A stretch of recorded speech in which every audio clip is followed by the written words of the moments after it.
करता है वो दूसरे का नुकसान तो क्या कर पाएगा, उसका खुद नुकसान हो जाता है, उसका खुद पतन हो जाता है। उसे कोई दंड मिलेगा? और क्या, उसका खुद पतन हो जाता है। जो ईर्ष्या करता है, मत्सरता करता है, मत्सरत मेरे से आगे निकला जा रहा है, इस बात से जलता है, तो वो उसका नुकसान कर पाए ना कर पाए, अपना नाश जरूर कर लेगा। ईर्ष्या करने वाला अपना पतन जरूर कर लेता है, अपना नाश कर लेता है। इस ईर्ष्या की वजह से मैं काफी परेशान हूँ। और आप ही नहीं परेशान हो, पूरा विश्व परेशान है। पूरा विश्व परेशान है। अपने घर में सुखपूर्वक रहने की व्यवस्था है, लेकिन पड़ोसी के घर में ज्यादा है, तो हम अपने घर में रहते हुए भी जल रहे हैं क्योंकि पड़ोसी के घर में ज्यादा है। हाँ, हमें अपने घर का सुख नहीं भोग रहे, हम पड़ोसी के घर के सुख का दुख भोग रहे हैं। ये ईर्ष्या सबके दिमाग में है। कंचन तजना सहज है, सहज तिया का नेह, और मान बढ़ाई ईर्ष्या दुर्लभ तजना है। ईर्ष्या बहुत बड़ी चीज है, इसको समन करना भगवान की कृपा से ही होता है। और ईर्ष्या जो करता है वो दूसरे का अहित करे या ना करे, अपना अहित जरूर कर लेता है, अपना पतन जरूर कर लेता है। हमें चाहिए नाम जप करते हुए दूसरे के द्वारा ईर्ष्या जो हमारे प्रति की जा रही, हम उसको क्षमा करें, उसका मंगल मनाएं।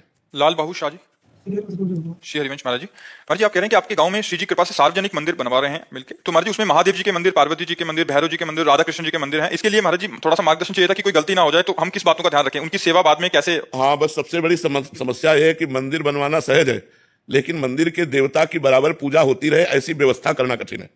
बहुत से ऐसे मंदिर हैं जिनमें जल चढ़ाने वाला कोई नहीं। आज का समाज जो है, हमें लगता है पूरे गांव में 1 2 4 ऐसे निकल आए जो जल चढ़ाने के लिए रोज नियम से जाते हो। नहीं तो अब नई जो जनरेशन है वो शंकर जी में सुबह 4 बजे जाके जल नहा के चढ़ाए, 9 10 बजे तक तो सोते हैं, तो सुबह जल। तो हमें लगता है देवालय बनवावे तो कुछ अर्थव्यवस्था ऐसी कर दे जिससे पुजारी आदि की व्यवस्था हो जाए और ठाकुर का भोग लगता रहे, ऐसी व्यवस्था कर देनी चाहिए। नहीं तो देवालय तो बहुत बनवा देते, लेकिन उनकी भोजन व्यवस्था, भोग व्यवस्था, आरती व्यवस्था ना करने से अपराध भी लगता है।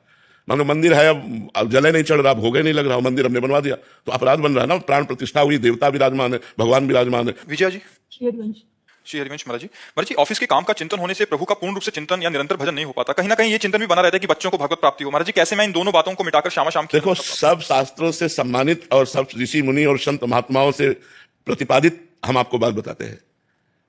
हम ऑफिस गए, राधा अपना काम शुरू किया, फिर बीच में याद कर लिया राधा। काम पूरा हुआ 5 घंटे में, हाथ जोड़ा, हे प्रभु 5 घंटे में जो काम हुआ और आपका स्मरण हुआ, ये 5 घंटे आपको समर्पित करते हैं। आप ऐसा करके देखिए, ये भागवत धर्म है, कर्म समर्पण और भगवत स्मरण, इसी से सब काम हो जाएगा।